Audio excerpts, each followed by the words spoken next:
지난해 말 지방자치법 전부 개정안이 32년 만에 국회를 통과해 내년 1월부터 시행됩니다.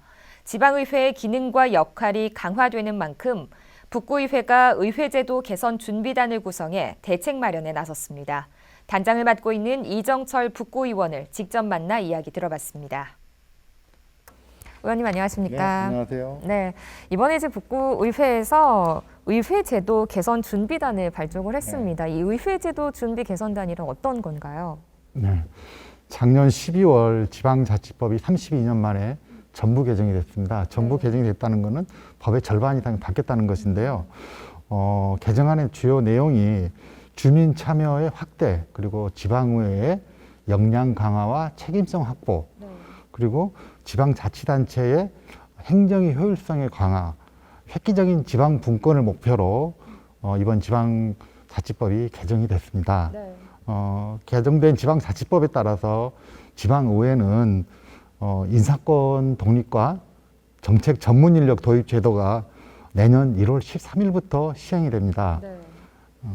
전국 17개 시도 의장단 협의회에서 지방의회 차원의 후속 조치를 논의를 하고 있는데요. 이제 저희 북구는 기초의회 차원에서 선제적으로 이제 법이 개정된 이후에 어떤 후속 조치라든가 관련 법규나 조례 이런 부분들이 개정이 필요하지 않겠습니까? 이제 그런 부분들을 사전에 우리가 준비를 해서 법이 시행되는 시점에서 저희가 충분히 준비하고 해서 그런 취지에서 이제 의회 제도 개선 준비단을 발족을 하게 됐습니다.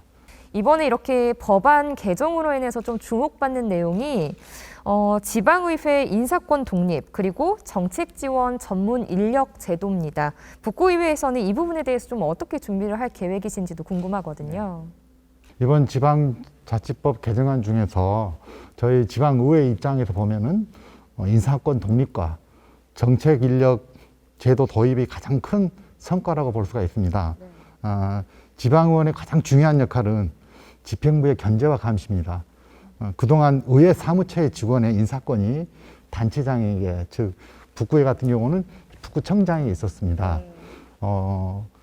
그러다 보니까 의회 사무처 직원들이 1, 2년이 지나면 다시 집행부로 돌아가는 그런 구조 속에서는 자연히 집행부의 눈치를 볼 수밖에 없는 그런 의회로 운영이 되고 있었던 것이죠.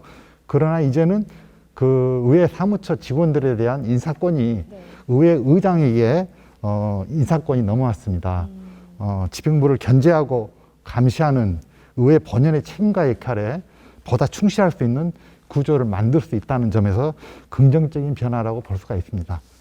인사권 독립으로 실제 의회 조직의 규모도 늘어나고 거기에 맞춘 직무 분석을 통한 조직 진단, 그리고 정원 및 직급 체제 개편도 적극적으로 준비단에서 검토를 할 계획입니다.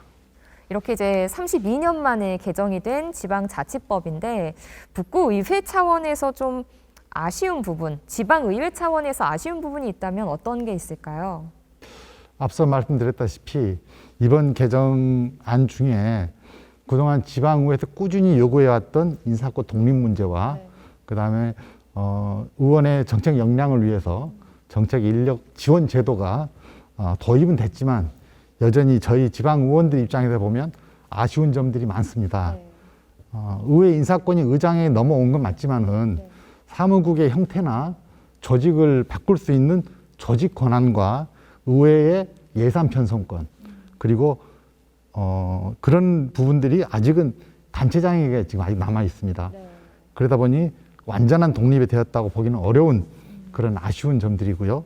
또한 정책 전문 인력 같은 경우에는 의원들의 전문성 향상에는 매우 획기적인 계기가 마련이 됐지만 당초 지방의회에 요구했던 의원 1인당 1명의 보좌 인력이 편성이 아니고 전체 의원의 절반, 그러니까 의원 2명당 1명씩 그것도 2022년도에 4분의 1, 2023년도에 2분의 1로 지원한다는 결정을 하였습니다.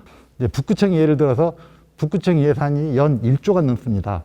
그럼 그 많은 예산을 사업을 어떻게 지방단체장이 운영을 하는지 꼼꼼히 예산이라든가 사업을 들여다봐야 되는데 현실적으로 의원 한 사람이 다 들여다보기는 어려운 그런 실정인 것이죠. 그래서 의원의 보좌 인력이 충원이 된다고 하면 좀 더 의원과 보좌 인력이 함께 꼼꼼하게 그리고 넓게 그런 예산서라든가 집행부의 어떤 그런 사업들을 들여다볼 수가 있다. 그런데 2명, 2명 다 한 명씩 오는 것에 대해서는 좀 아쉬운 부분인 것이고요. 그리고 무엇보다도 이번 개정안 중에서 가장 아쉬움이 큰 것은 주민자치회 도입과 관련한 조항이 빠졌습니다. 그동안의 주민자치회는 2013년도부터 읍면동에서 활성화되고 있는데요.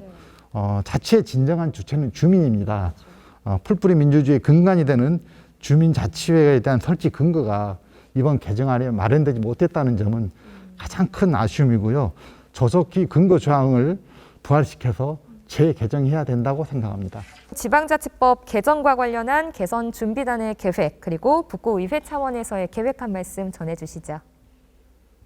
내년 1월 지방자치법 시행에 앞서서 구체적인 사항은 지방자치법 시행령이 조속히 마련이 돼야 하겠지만 준비단과 북구의회는 지방자치법 개정에 따른 후속 조치와 과제 해결 방안을 마련하여서 점검과 준비를 철저히 하겠습니다. 후속 자치법규 개정 또는 개정된 사항을 조사하고 하반기에 시행될 지방자치법 시행령 내용과 관련 법률안 제정과 개정을 적극 건의하고 유관기관, 지방의회, 각종 협의회 등과 함께 공동 노력을 해 나갈 계획입니다. 어쩌면 이제 완전한 지방자치를 위해서는 주민들의 참여가 굉장히 관건일 겁니다. 주민들에게 좀 당부하고 싶으신 말씀이 있다면 한번 전해주시죠. 지방의회의 존재 목적은 바로 주민의 목소리를 대변하는 것입니다. 주민 여러분의 대의기관으로서 한 분 한 분의 의견을 담아 듣고 모아서 조례를 제정하거나 행정기관에 제안하여 우리 지역을 지금보다 행복하고 살기 좋은 곳으로 만들어가는 것이 저희 의원들이 할 일입니다. 그렇게 하기 위해서는 주민 여러분이 관심과 참여가 더욱 절실히 필요합니다. 지방자치와 자치분권은 주민들이 주인이 되는 사회를 만들자고 하는 것입니다. 주민 여러분이 생활 속에서 느끼고 갖는 작은 관심이 바로 완전한 지방자치의 밑거름이 될 것입니다. 네, 의원님 오늘 말씀 잘 들었습니다. 고맙습니다. 네, 감사합니다.